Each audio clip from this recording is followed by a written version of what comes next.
Brewing is the production of beer by steeping a starch source, commonly cereal grains, the most popular of which is barley, in water and fermenting the resulting sweet liquid with yeast. It may be done in a brewery by a commercial brewer, at home by a home brewer, or communally. Brewing has taken place since around the 6th millennium BC, and archaeological evidence suggests that emerging civilizations, including ancient Egypt, China, and Mesopotamia, brewed beer. Since the 19th century, the brewing industry has been part of most Western economies. The basic ingredients of beer are water and a fermentable starch source such as malted barley. Most beer is fermented with the brewer's yeast and flavored with hops. Less widely used starch sources include millet, sorghum, and cassava.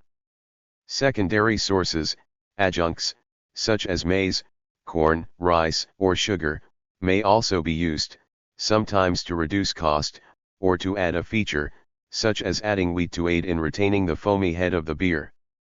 The most common starch source is ground cereal or grist.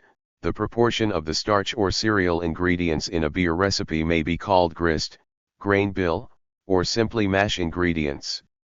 Steps in the brewing process include malting, milling, mashing, lautering, boiling, fermenting, conditioning, filtering, and packaging.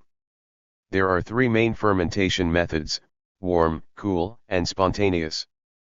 Fermentation may take place in an open or closed fermenting vessel. A secondary fermentation may also occur in the cask or bottle. There are several additional brewing methods, such as Burtonisation, double dropping, and Yorkshire square, as well as post-fermentation treatments such as filtering and barrel aging.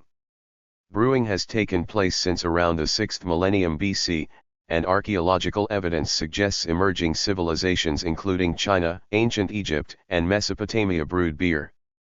Descriptions of various beer recipes can be found in cuneiform, the oldest known writing, from ancient Mesopotamia.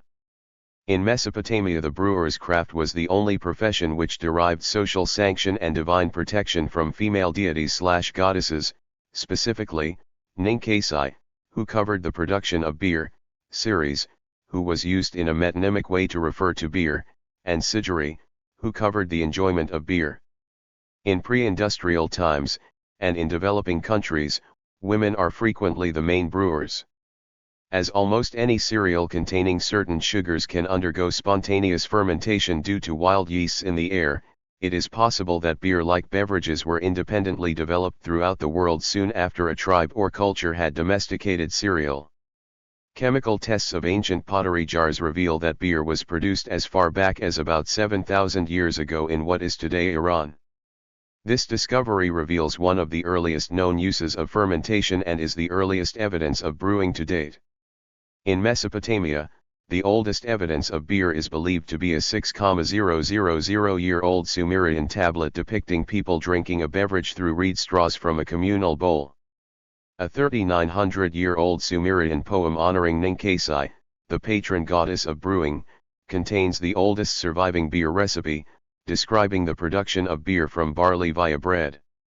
The invention of bread and beer has been argued to be responsible for humanity's ability to develop technology and build civilization.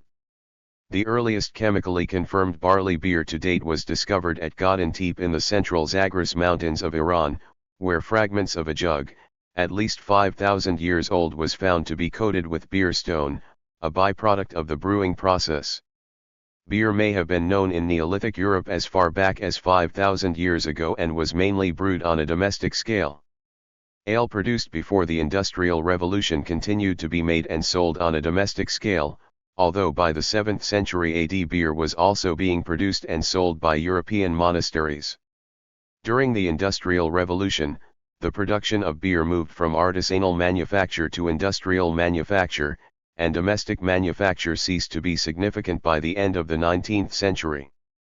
The development of hydrometers and thermometers changed brewing by allowing the brewer more control of the process, and greater knowledge of the results.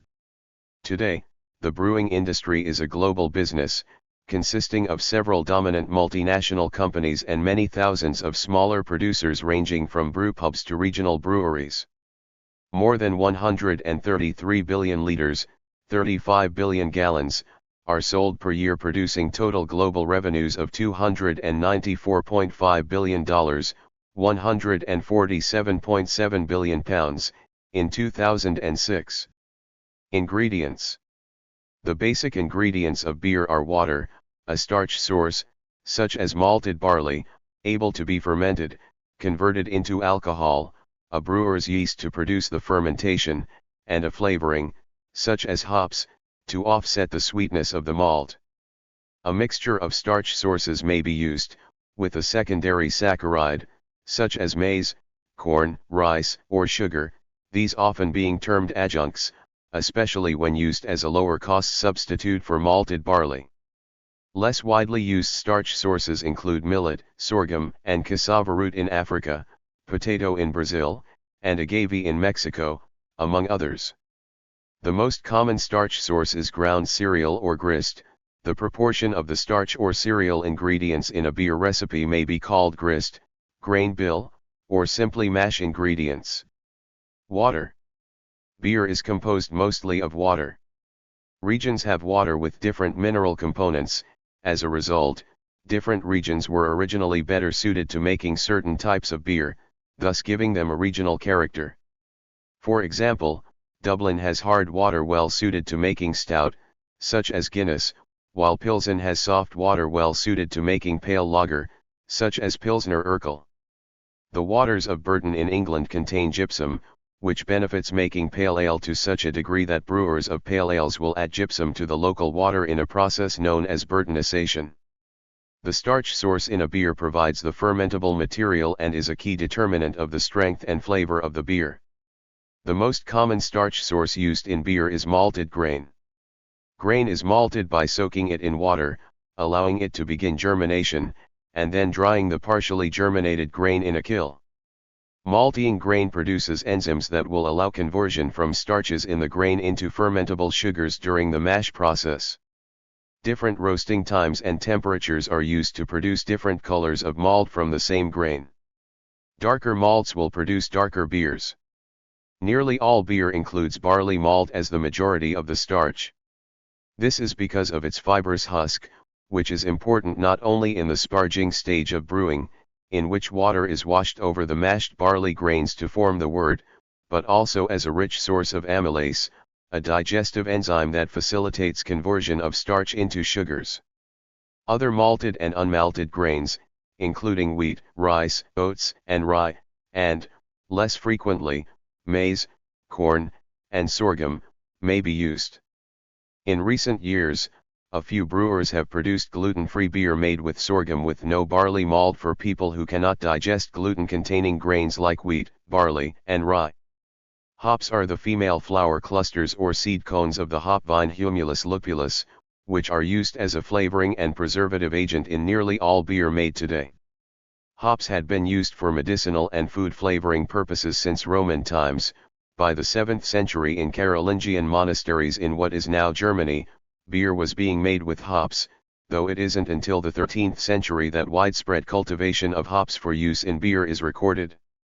Before the 13th century, beer was flavored with plants such as yarrow, wild rosemary, and bog myrtle, and other ingredients such as juniper berries, aniseed and ginger, which would be combined into a mixture known as grut and used as hops are now used.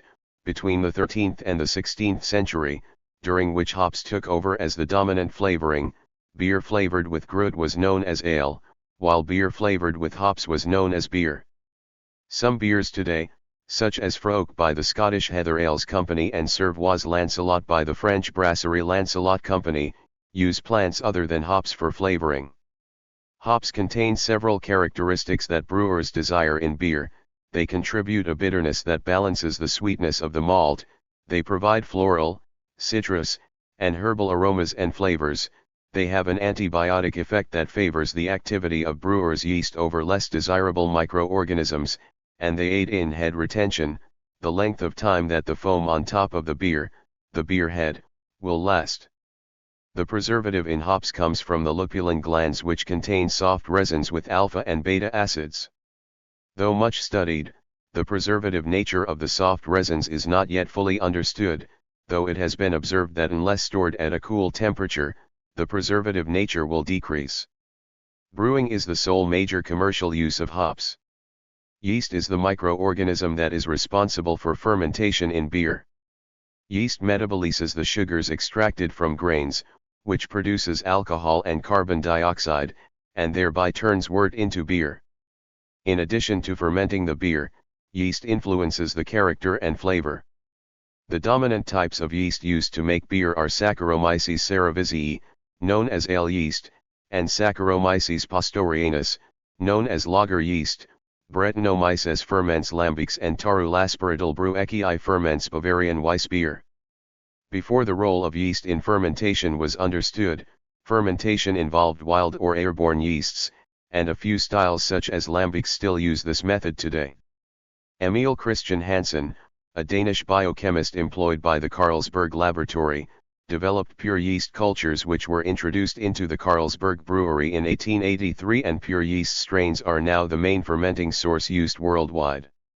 Some brewers add one or more clarifying agents to beer, which typically precipitate, collect as a solid, out of the beer along with protein solids and are found only in trace amounts in the finished product. This process makes the beer appear bright and clean, rather than the cloudy appearance of ethnic and older styles of beer such as wheat beers.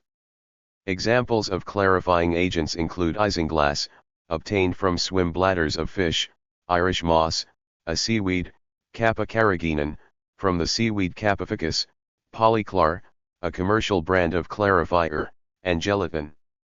If a beer is marked suitable for vegans, it was generally clarified either with seaweed or with artificial agents, although the fast cask method invented by Marstons in 2009 may provide another method. Brewing process. There are several steps in the brewing process, which may include malting, mashing, lautering, boiling, fermenting, conditioning, filtering, and packaging. The brewing equipment needed to make beer has grown more sophisticated over time, and now covers most aspects of the brewing process. Malting is the process where barley grain is made ready for brewing. Malting is broken down into 3 steps in order to help to release the starches in the barley. First, during steeping, the grain is added to a vat with water and allowed to soak for approximately 40 hours. During germination, the grain is spread out on the floor of the germination room for around 5 days. The final part of malting is killing, when the malt goes through a very high temperature drying in a kiln, with gradual temperature increase over several hours. When killing is complete, the grains are now termed malt, and they will be milled or crushed to break apart the kernels and expose the cotyledon, which contains the majority of the carbohydrates and sugars. This makes it easier to extract the sugars during mashing. Mashing converts the starches released during the malting stage into sugars that can be fermented. The milled grain is mixed with hot water in a large vessel known as a mash tun. In this vessel, the grain and water are mixed together to create a cereal mash. During the mash, naturally occurring enzymes present in the malt convert the starches, long-chain carbohydrates, in the grain into smaller molecules or simple sugars, mono-, di-, and trisaccharides. This conversion is called saccharification, which occurs between the temperatures 60 to 70 degrees Celsius, 140 to 158 degrees Fahrenheit. The result of the mashing process is a sugar-rich liquid or wort, which is then strained through the bottom of the mash tun in a process known as lautering. Prior to lautering, the mash temperature may be raised to about 75 to 78 degrees Celsius, 167 to 172 degrees Fahrenheit, known as a mashout, to free up more starch and reduce mash viscosity. Additional water may be sprinkled on the grains to extract additional sugars, a process known as sparging. The wort is moved into a large tank known as a copper or kettle, where it is boiled with hops and sometimes other ingredients such as herbs or sugars. This stage is where many chemical reactions take place, and where important decisions about the flavor, color, and aroma of the beer are made. The boiling process serves to terminate enzymatic processes, precipitate proteins, isomerize hop resins, and concentrate and sterilize the wort. Hops add flavor, aroma, and bitterness to the beer. At the end of the boil, the hopped wort settles to clarify in a vessel called a whirlpool, where the more solid particles in the wort are separated out. After the whirlpool, the wort is drawn away from the compacted hop trub, and rapidly cooled via a heat exchanger to a temperature where yeast can be added. A variety of heat exchanger designs are used in breweries, with the most common a plate style. Water or glycol run in channels in the opposite direction of the wort, causing a rapid drop in temperature. It is very important to quickly cool the wort to a level where yeast can be added safely, as yeast is unable to grow in very high temperatures, and will start to die in temperatures above 60 degrees Celsius, 140 degrees Fahrenheit. After the wort goes through the heat exchanger, the cooled wort goes into a fermentation tank.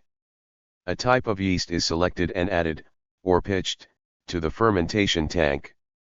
When the yeast is added to the wort, the fermenting process begins, where the sugars turn into alcohol, carbon dioxide and other components. When the fermentation is complete, the brewer may rack the beer into a new tank, called a conditioning tank. Conditioning of the beer is the process in which the beer ages, the flavor becomes smoother, and flavors that are unwanted dissipate. After conditioning for a week to several months, the beer may be filtered and force carbonated for bottling or fined in the cask. Mashing is the process of combining a mix of milled grain, typically malted barley, with supplementary grains such as corn, sorghum, rye, or wheat, known as the grist or grain bill, and water, known as liquor, and heating this mixture in a vessel called a mash tun. Mashing is a form of steeping and defines the act of brewing, such as with making tea, sake, and soy sauce. Technically, wine, cider and mead are not brewed but rather vinified, as there is no steeping process involving solids. Mashing allows the enzymes in the malt to break down the starch in the grain into sugars, typically maltose, to create a malty liquid called wort.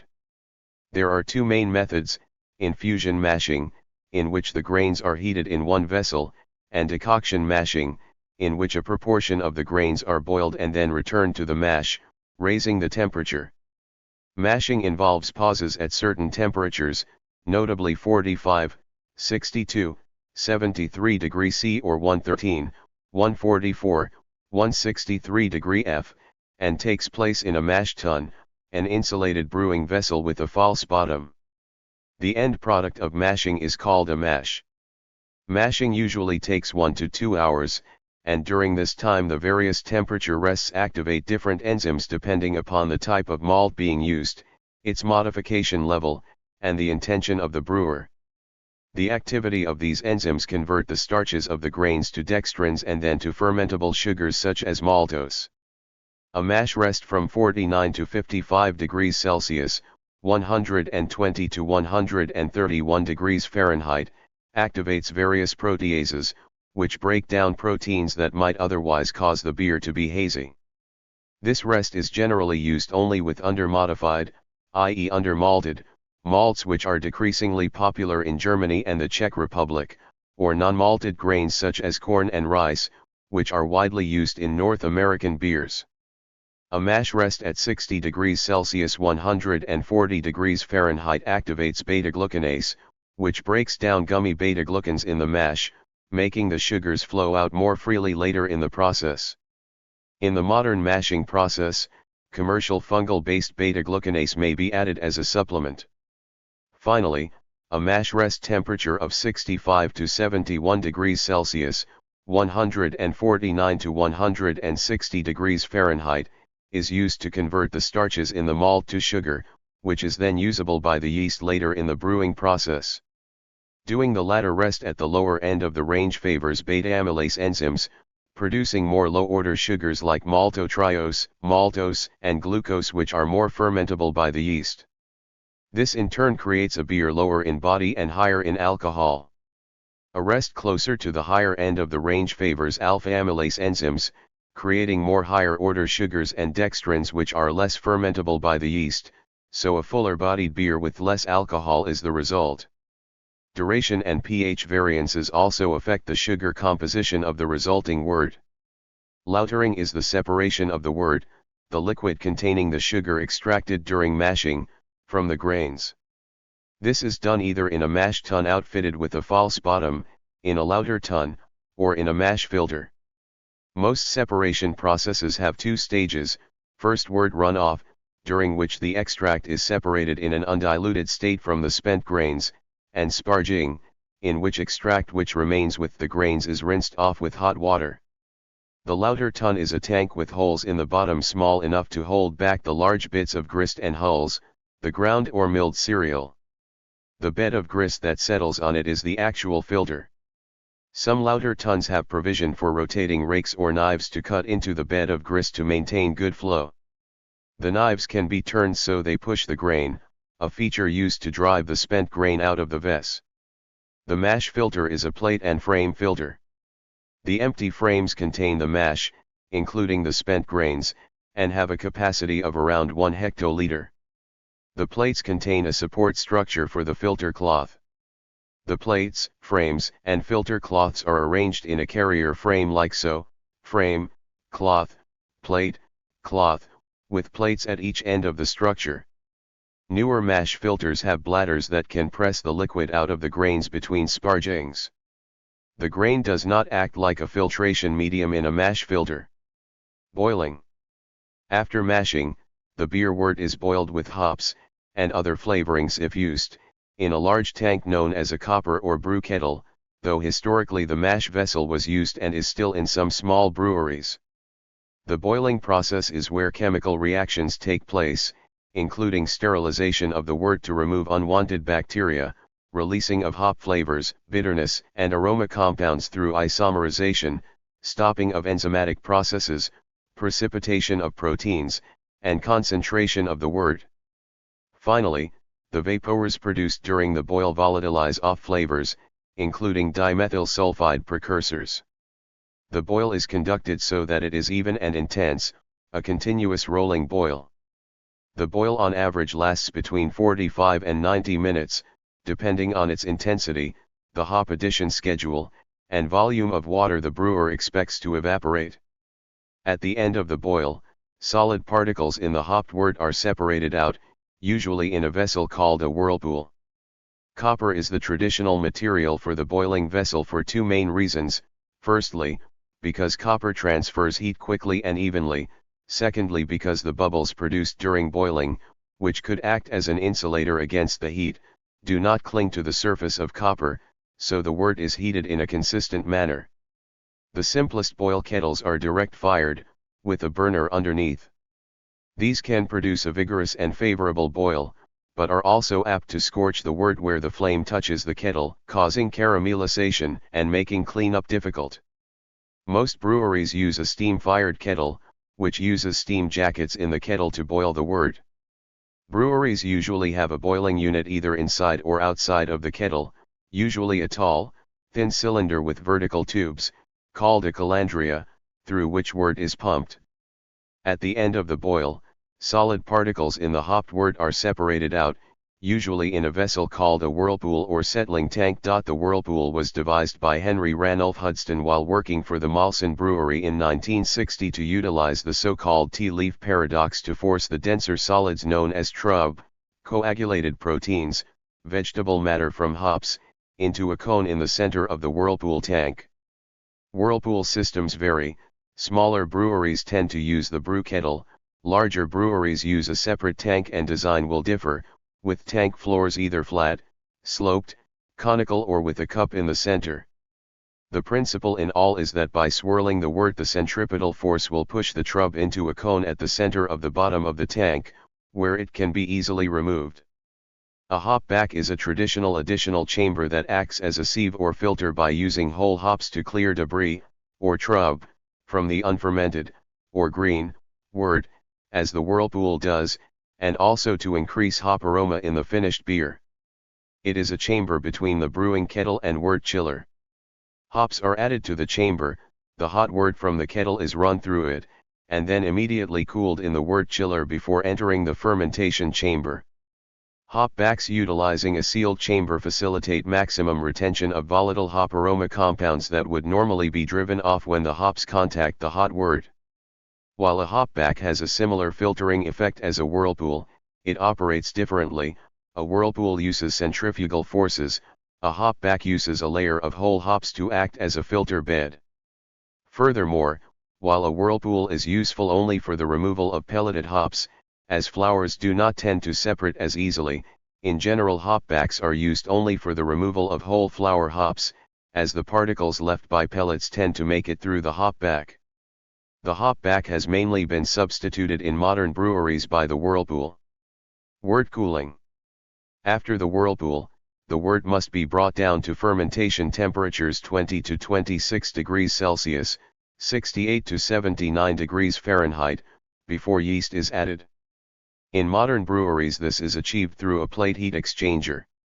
A plate heat exchanger has serral ridged plates, which form two separate paths. The wort is pumped into the heat exchanger, and goes through every other gap between the plates.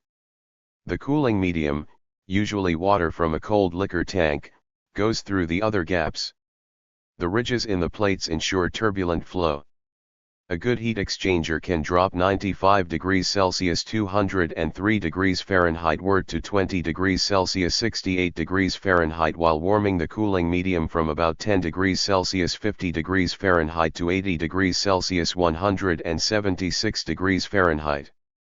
The last few plates often use a cooling medium which can be cooled to below the freezing point, which allows a finer control over the wort out temperature, and also enables cooling to around 10 degrees Celsius 50 degrees Fahrenheit. After cooling, oxygen is often dissolved into the wort to revitalize the yeast and aid its reproduction. While boiling, it is useful to recover some of the energy used to boil the wort. On its way out of the brewery, the steam created during the boil is passed over a coil through which unheated water flows. By adjusting the rate of flow, the output temperature of the water can be controlled. This is also often done using a plate heat exchanger. The water is then stored for later use in the next mash, in equipment cleaning, or wherever necessary. Another common method of energy recovery takes place during the wort cooling. When cold water is used to cool the wort in a heat exchanger, the water is significantly warmed. In an efficient brewery, cold water is passed through the heat exchanger at a rate set to maximize the water's temperature upon exiting. This now hot water is then stored in a hot water tank. Fermentation takes place in fermentation vessels which come in various forms, from enormous cylindroconical vessels, through open stone vessels, to wooden vats. After the wort is cooled and aerated, usually with sterile air, yeast is added to it, and it begins to ferment. It is during this stage that sugars won from the malt are converted into alcohol and carbon dioxide, and the product can be called beer for the first time. Most breweries today use cylindroconical vessels, or CCVs, which have a conical bottom and a cylindrical top. The cone's angle is typically around 60 degrees, an angle that will allow the yeast to flow towards the cone's apex, but is not so steep as to take up too much vertical space. CCVs can handle both fermenting and conditioning in the same tank. At the end of fermentation, the yeast and other solids which have fallen to the cone's apex can be simply flushed out of a port at the apex. Open fermentation vessels are also used, often for show in brewpubs, and in Europe in wheat beer fermentation. These vessels have no tops, which makes harvesting top fermenting yeasts very easy. The open tops of the vessels make the risk of infection greater, but with proper cleaning procedures and careful protocol about who enters fermentation chambers, the risk can be well controlled. Fermentation tanks are typically made of stainless steel. If they are simple cylindrical tanks with beveled ends, they are arranged vertically, as opposed to conditioning tanks which are usually laid out horizontally. Only a very few breweries still use wooden vats for fermentation, as wood is difficult to keep clean and infection-free and must be repitched more or less yearly. Fermentation methods. There are three main fermentation methods: warm, cool, and wild or spontaneous. Fermentation may take place in open or closed vessels. There may be a secondary fermentation which can take place in the brewery, in the cask or in the bottle. Brewing yeasts are traditionally classed as top cropping, or top fermenting, and bottom cropping, or bottom fermenting.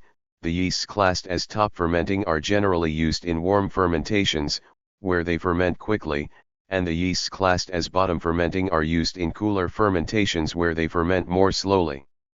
Yeast were termed top or bottom cropping, because the yeast was collected from the top or bottom of the fermenting wort to be reused for the next brew. This terminology is somewhat inappropriate in the modern era. After the widespread application of brewing mycology, it was discovered that the two separate collecting methods involved two different yeast species that favored different temperature regimes, namely Saccharomyces cerevisiae in top cropping at warmer temperatures and Saccharomyces pastorianus in bottom cropping at cooler temperatures. As brewing methods changed in the 20th century, cylindro-conical fermenting vessels became the norm, and the collection of yeast for both Saccharomyces species is done from the bottom of the fermenter. Thus the method of collection no longer implies a species association.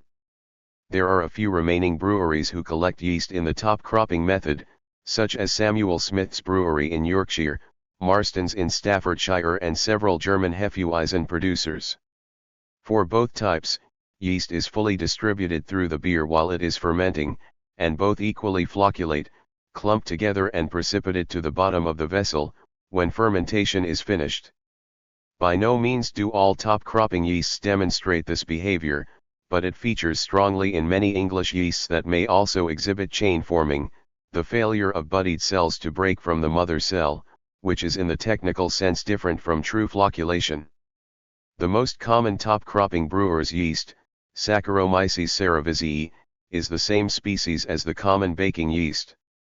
However, baking and brewing yeasts typically belong to different strains, cultivated to favor different characteristics. Baking yeast strains are more aggressive, in order to carbonate dough in the shortest amount of time. Brewing yeast strains act slower, but tend to tolerate higher alcohol concentrations. Normally 12 to 15% ABV is the maximum, though under special treatment some ethanol-tolerant strains can be coaxed up to around 20%.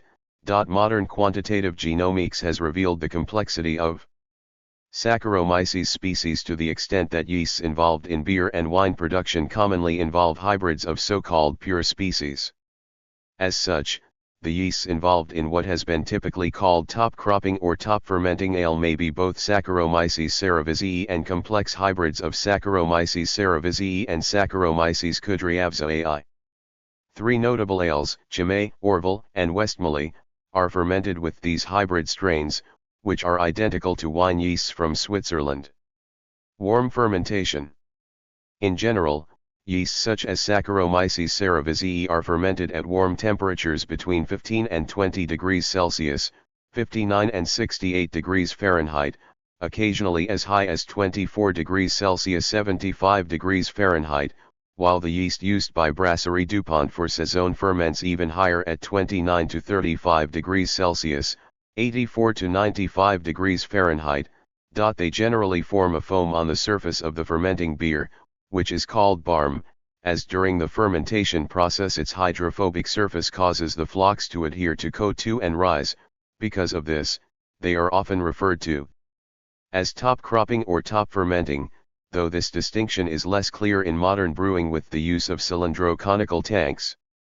Generally, warm fermented beers, which are usually termed ale, are ready to drink within 3 weeks after the beginning of fermentation, although some brewers will condition or mature them for several months.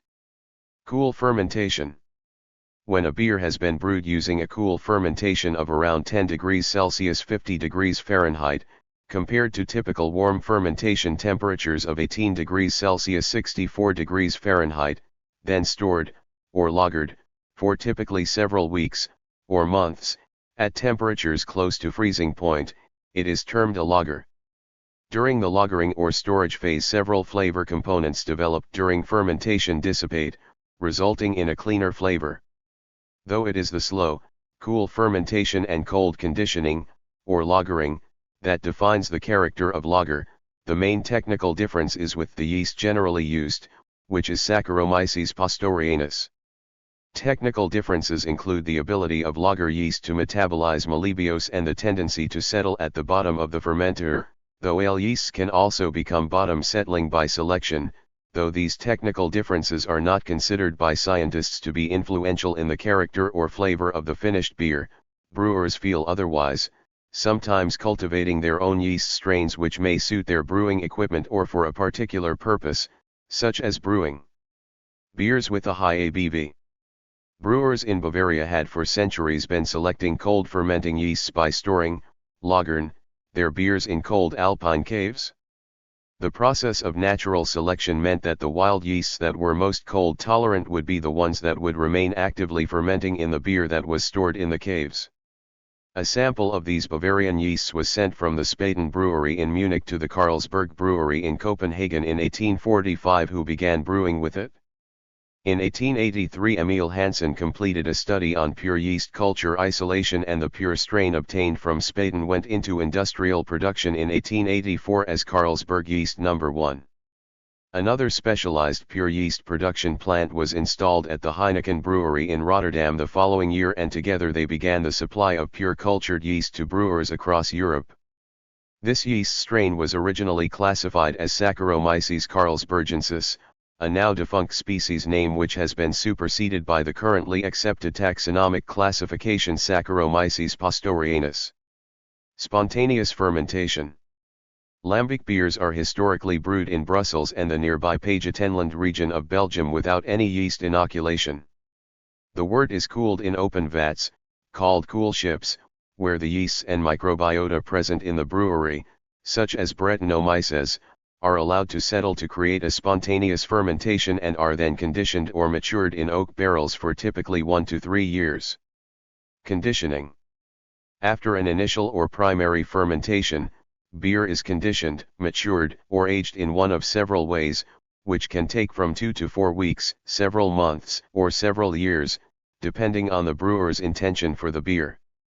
The beer is usually transferred into a second container, so that it is no longer exposed to the dead yeast and other debris, also known as trub, that have settled to the bottom of the primary fermenter. This prevents the formation of unwanted flavors and harmful compounds such as acetaldehyde. Krausening is a conditioning method in which fermenting wort is added to the finished beer. The active yeast will restart fermentation in the finished beer, and so introduce fresh carbon dioxide. The conditioning tank will be then sealed so that the carbon dioxide is dissolved into the beer, producing a lively condition or level of carbonation. The krausening method may also be used to condition bottled beer. Lagers are stored at cellar temperature or below for 1 to 6 months while still on the yeast. The process of storing, or conditioning, or maturing, or aging a beer at a low temperature for a long period is called lagering, and while it is associated with lagers, the process may also be done with ales, with the same result, that of cleaning up various chemicals, acids, and compounds. During secondary fermentation, most of the remaining yeast will settle to the bottom of the second fermenter, yielding a less hazy product. Some beers undergo an additional fermentation in the bottle, giving natural carbonation. This may be a second and/or third fermentation. They are bottled with a viable yeast population in suspension. If there is no residual fermentable sugar left, sugar or wort or both may be added in a process known as priming. The resulting fermentation generates CO2 that is trapped in the bottle, remaining in solution and providing natural carbonation. Bottle-conditioned beers may be either filled unfiltered direct from the fermentation or conditioning tank, or filtered and then reseeded with yeast. Cask ale, or cask-conditioned beer, is unfiltered, unpasteurized beer that is conditioned by a secondary fermentation in a metal, plastic or wooden cask. It is dispensed from the cask by being either poured from a tap by gravity, or pumped up from a cellar via a beer engine, hand pump. Sometimes a cask breather is used to keep the beer fresh by allowing carbon dioxide to replace oxygen as the beer is drawn off the cask. Until 2018, the Campaign for Real Ale, CAMRA, defined real ale as beer served without the use of extraneous carbon dioxide, which would disallow the use of a cask breather, a policy which was reversed in April 2018 to allow beer served with the use of cask breathers to meet its definition of real ale. Barrel aging, U.S., barrel aging, is the process of aging beer in wooden barrels to achieve a variety of effects in the final product. Sour beers such as lambics are fully fermented in wood, while other beers are aged in barrels which were previously used for maturing wines or spirits. In 2016, Craft Beer and Brewing wrote, "Barrel-aged beers are so trendy that nearly every tap house and beer store has a section of them."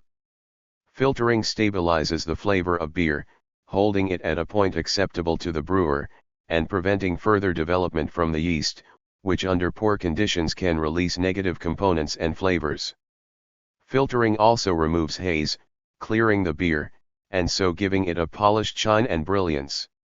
Beer with a clear appearance has been commercially desirable for brewers since the development of glass vessels for storing and drinking beer, along with the commercial success of pale lager, which, due to the lagering process in which haze and particles settle to the bottom of the tank and so the beer drops bright, clears, has a natural bright appearance and shine. There are several forms of filters. They may be in the form of sheets or candles, or they may be a fine powder such as diatomaceous earth, also called kieselguhr, which is added to the beer to form a filtration bed which allows liquid to pass, but holds onto suspended particles such as yeast. Filters range from rough filters that remove much of the yeast and any solids, example hops, grain particles, left in the beer, to filters tight enough to strain color and body from the beer. Filtration ratings are divided into rough, fine, and sterile. Rough filtration leaves some cloudiness in the beer, but it is noticeably clearer than unfiltered beer. Fine filtration removes almost all cloudiness.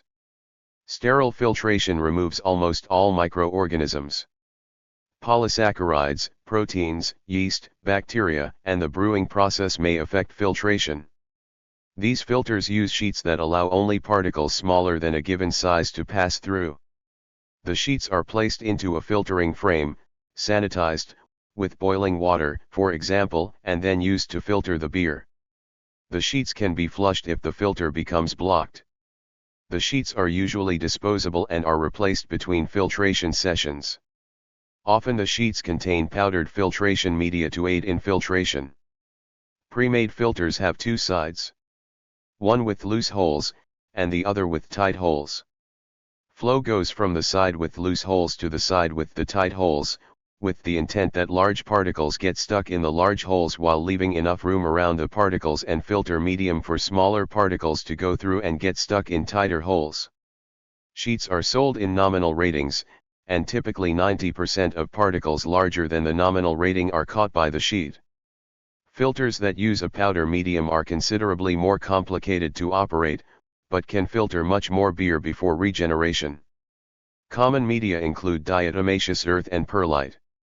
Brewing byproducts are spent grain and the sediment, or dregs, from the filtration process which may be dried and resold as brewers' dried yeast for poultry feed or made into yeast extract which is used in brands such as Vegemite and Marmite. The process of turning the yeast sediment into edible yeast extract was discovered by German scientist Justus von Liebig.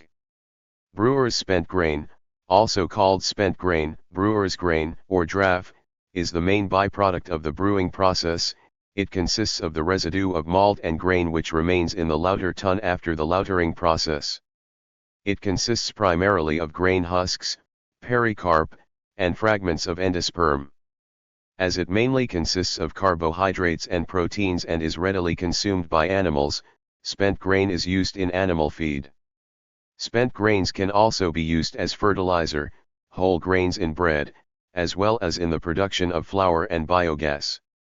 Spent grain is also an ideal medium for growing mushrooms, such as shiitake, and some breweries are already either growing their own mushrooms or supplying spent grain to mushroom farms.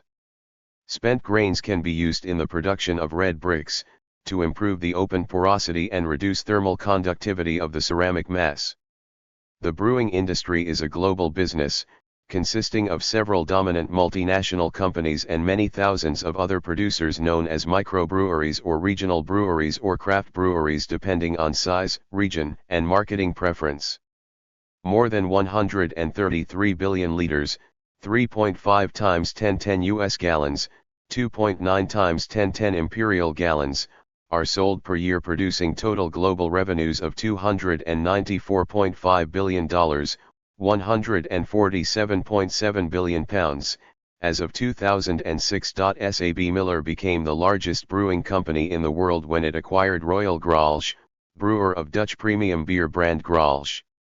InBev was the second largest beer producing company in the world and Anheuser-Busch held the third spot, but after the acquisition of Anheuser-Busch by InBev, the new Anheuser-Busch InBev company is currently the largest brewer in the world. Brewing at home is subject to regulation and prohibition in many countries. Restrictions on home brewing were lifted in the UK in 1963, Australia followed suit in 1972 and the US in 1978, though individual states were allowed to pass their own laws limiting production. Thank you for watching this video.